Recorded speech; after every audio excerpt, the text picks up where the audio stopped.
السلام عليكم. صباح الخير، إن شاء الله تكونوا بخير صحة ويومكم مبارك.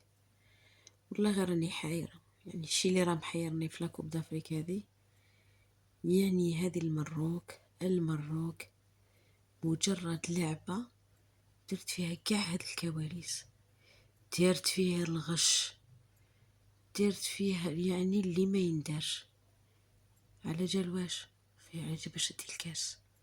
تخيل، مجرد لعبة فوتبول، كرة قدم، جلد منفوخ ما يطلع ما يهبط، درت هذه الكواليس ودرت هذا الغش ومانيش عارفه واش نقول لكم.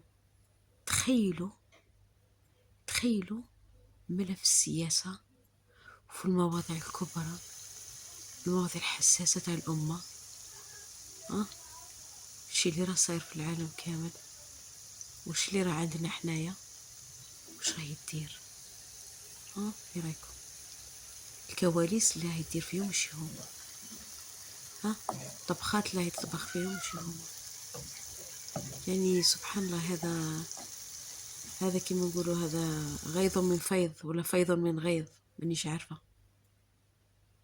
إلا كانت الفوتبول قال لك لازم ندو الكاس باش كان لاش تبلغش من الأمور الأخرى، وش راكم ديروا؟